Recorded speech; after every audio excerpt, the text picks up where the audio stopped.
Saagar, what are you looking at? Well, the World Cup is nearing its end right now, and even though I honestly don't care about soccer, I'm still looking forward to the Battle of Tours rematch between Morocco and France. You would think at this point that all the scandals are over. We already know that the Qatar never should have gotten the World Cup in the first place, and the only reason FIFA was willing to look past their inadequacies, their culture, and their inability was because they were lucky enough to be born on a pile of natural gas money.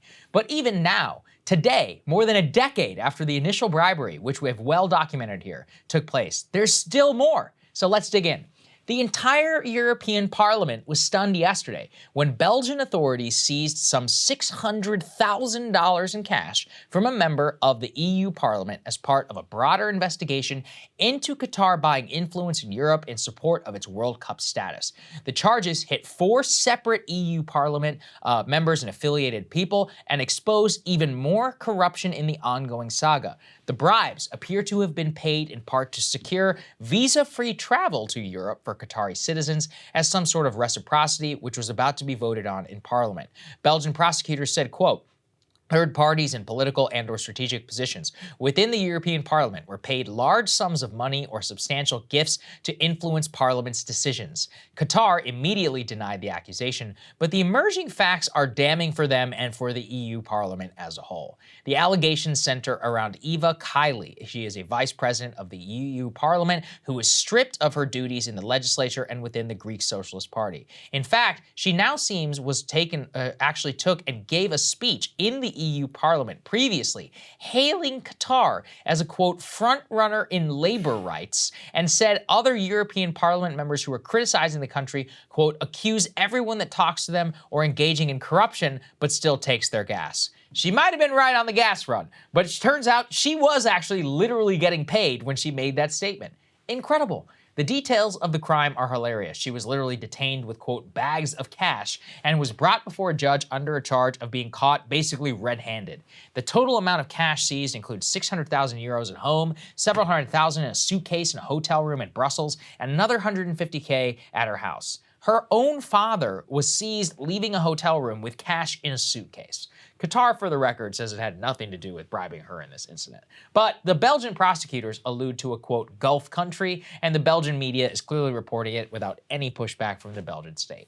The scandal actually goes deeper, as another one of those who was charged in, quote, nonprofit called, quote, Fight Impunity. That man, Pier Antonio Panzieri, was a previous member of the EU Parliament who has actually chaired delegations to the Middle East in the past and appears to have been at the center of a criminal ring which influenced decision-making within the EU Parliament itself, dispersing cash and gifts on behalf of the Qatari government. The Italian media says his wife and daughter were also detained in connection with the case, revealing that he too was likely on the take. And that's just what we know so far. Early in the morning, actually, Belgian authorities raided even more offices throughout the EU Parliament, including 19 different homes and offices, including other members. 6 others have now been arrested, though we are awaiting their names. In a way, it doesn't even matter. It just shows us what we knew already. In many ways, a lot of these Western legislative bodies, they're totally for sale to the highest bidder, no matter who you are. So probably the most significant corruption scandal in years for the European Union. And at the center of it is a country which has it all figured out. In a way, I don't blame the Qataris. They got this far by buying people off to overlook how they run their society. They literally bribed their way to the World Cup. For those who may have forgotten, we have literally people on tape accepting bribes in those instances. In 2020, the US Department of Justice revealed that both Russia and Qatar straight up bribed FIFA officials to secure hosting rights for the Cup, including outright payments for their votes. The scandal has even been admitted to by FIFA, including listing off names of those, and of course, even after the payments were made public by the FBI, they still continue to stand by Qatar. I can't be the only one who saw the EU Parliament members' comments and didn't immediately then remember the past FIFA president or the current FIFA president's justification for Qatar's World Cup. I'm European. Actually, I am European. Not just I feel European. I think for what we Europeans have been doing in the last 3,000 years around the world, we should be apologizing for the next 3,000 years before starting to give moral lessons to people. Today, I have very strong feelings. I can tell you that. Today, I feel Qatari. Today, I feel Arab. Today I feel African. Today I feel gay. Today I feel disabled. Today I feel a migrant worker. Still astonishing. Will this change absolutely anything? No, probably not. Qatar still got the World Cup. They got caught this time. Even if they do change, it's not like other countries aren't doing this stuff all the time too.